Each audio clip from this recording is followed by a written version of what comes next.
let's start with what you know about trekking. Typically, everyone understands that trekking is fun, it's wild, it's teamwork, of course. Each one of these treks and each one of the scenes I would remember so well because you've been there. You know, it's not just one part. Once you have, all of them have a pattern like your streets. You see them anytime, anywhere, you can make out, this should have been around that region. I knew that even 10 years ago. When I talk about trekking to people, immediately guys will come and say, oh, I'm really interested. In every party, everyone talks about it. When they're having the drinks, they will tell me, I would like to join you. You won't believe me. I am the one who would not leave the guys who tell like that. I'll call them.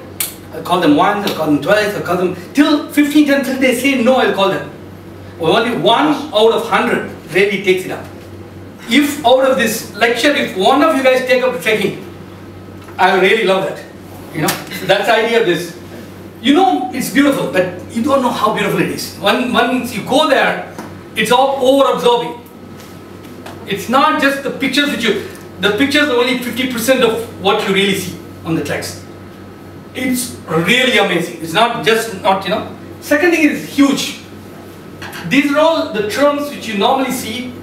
You have to magnify that 100 times. It's a magnet in the sense once you start doing it, it's all it takes is an initial detonator and then it's all explosion. Where does trekking take you? These are also things which are familiar to you, but I'm going to pull out some slides which look good. Towering peaks, each of these peaks I would have walked across for a few hours because the picture would have been so much inside. But still you do all these things for this feeling. And you go on this thing, it's all joy.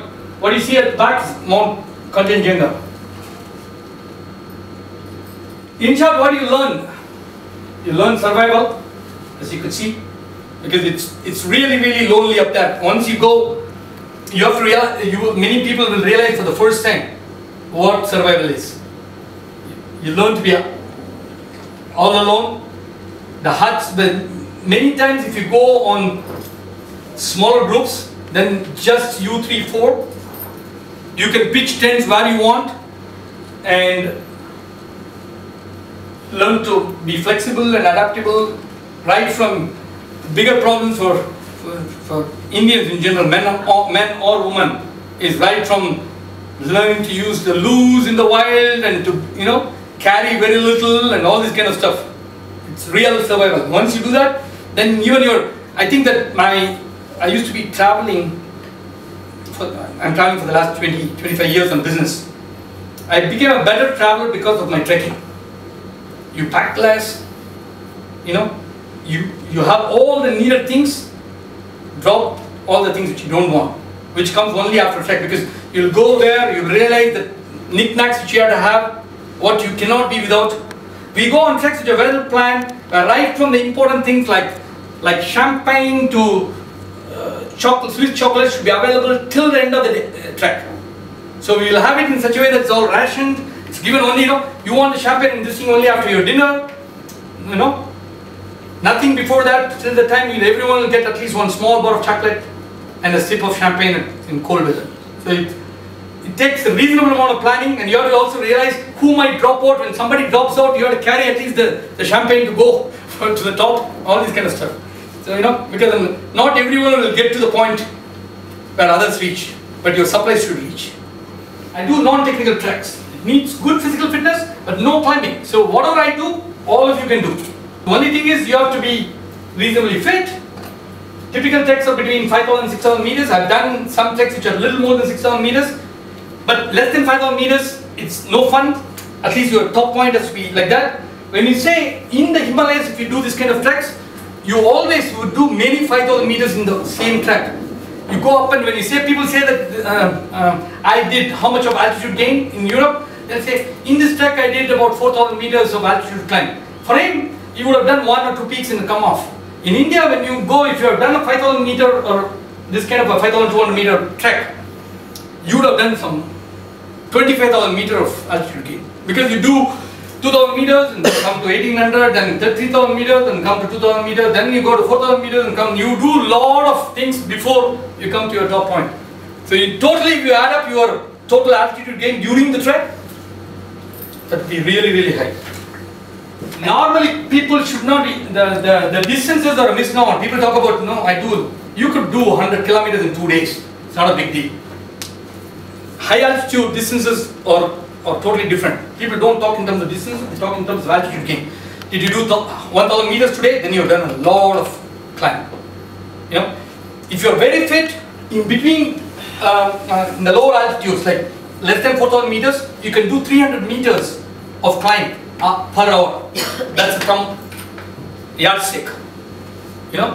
You should 300 meters of climb in 1 hour. So if you're doing under 4,000 meters, then even 1,000 meter climb you can do in 4 hours or 5 hours of good track. But that itself becomes extremely difficult. It goes in a reverse exponential form after that. When you start going more than 4,500 meters it'll become 100 meters in an hour. Support team is the most important. You see the mules. The problem with treks in India and treks abroad, you get pampered in Indian treks. You always have some support stuff. What you carry is only your day pack. Day pack is not more than, of course, Himalayan trek, your day pack is a little bit more heavy, 8 to 10 kilos. The reason is that if you get lost, you have to survive at least 1 night. So you need to keep things, a little bit of food, certain extra clothes, and rain gear, of course, and water and stuff there. Otherwise, all your bigger stuff, including the chocolate and champagne, will come on top of some of these animals.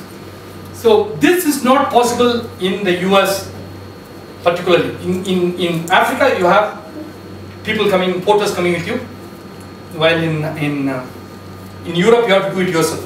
So you get a little bit more fitter. For example, I've done some trek in Australia also. There are absolutely no chance. No one else will be there, and it's all will be empty. You can't find something to buy things also. So you have to carry, instead of 8 kilos, you have to carry 22 kilos. So you become half as fast as you can do here. In terms of time also, you'll take more time. But that's a different exercise. 20 kilos you need because you have to carry your tent, everything, There will not be. So you'll see a trail of this kind of porters, horsemen and mules. And some of these guys are delightful in the sense they are very, we talk about cooking and people learning to cook and stuff like that. These guys, there will be no oven, nothing. They will make pizzas and cakes at 5,200 meters. I have a Swiss friend. We trek a lot together. He had come all the way from Switzerland to trek with me in Ladakh. His birthday was there when we were on the top, close to 6,000 meter height. It's a high altitude plane called Nimmeling. And these guys make a cake. They bake the cake. They create an artificial. They take aluminum foils and kind of make a crust of the cake itself, burnt out this thing that becomes like an oven below. Then he cuts off that and makes the cake on the top is the cake you eat. The small part of the brown cakes left behind. It was amazing to see how he could make such a stuff. Just to see some of the teams of. This was a post-Kilimanjaro trek. Tanzania is the only place which gives you a certificate on completion of your ascent. They'll come and tell you, whoever has reached this thing, they say this guy has reached. That has to be certified by your trekking guide who came with you. Gear yourself. Indians are normally conservative on anything, right from warm clothing to this thing. I used to be like that too. But at least for your shoes, trekking shoes has to be really good. That's your lifesaver. It's an insurance. Anything less than $150 shoe, don't go on a big trek. It's why I compare to the money is that in terms of you have to have, nowadays they're all built in spare parts. Each one is being made by a specialist organization. Gore-Tex lets the shoe breathe. That means water won't go in, but it has pores which are big enough for air to go in, but small enough for water not to go in. So it's made, your jackets made of Gore-Tex will be good, shoes made of Gore-Tex will be good. You will really realize the money paying back when you are in cold places. Shoes and bottom part, your soles have to be minimum what's called vibram. It will be a hexagon shaped, a stretched hexagon shaped yellow colored, this thing which will have a seal called vibram. If you have that vibram, then you have the grip. Otherwise you don't have. So if you have a trekking shoe which does not have a vibram, so then it's not a trekking shoe of the real this thing. If you really have to trust in climb, you have to put your leg in water. When you have a good shoe, then you will realize, then if it's waterproof to some extent, when there is a marshy weather, you know, you can just walk through. You don't have to really worry about, you know, some water going inside your leg and this thing. That's very important. Shoes, most primarily, and then a jacket. Jacket, you have to have a number of quick dry shirts where, you know, you don't have to really wash. Best thing, and I will give you a lot of improved items. If you're really going to trek, then talk to me or send me a mail. I'll give you tips. Malayala tundu, 2-3 tundu is fantastic. You don't have to really buy stuff which are very expensive and this thing. After a nice trek, you need to wash your legs. You don't get a chance to take part for many days, but you get some minimum water at least to wash your feet. And washing your feet and wiping your feet. And if someone like Sudha gives a massage, it's good. We've had some people who are good in foot massages during the trek. They are the most wanted people around. Reduce weight. I'm not talking about things which you carry. Reduce your weight. Every kilo which you lose, running and all is nothing compared when you're on the climb. Every kilo helps. So if you reduce 1 kilo, then you're carrying 1 kilo less. And it's fantastic feeling to climb when you're less weight. On treks, hydrate well. In the Kilimanjaro trek, the guy used to ask us 4 to 5 liters. When on the climb, you'll carry 4-5 liters each guy. Phenomenal amount of water.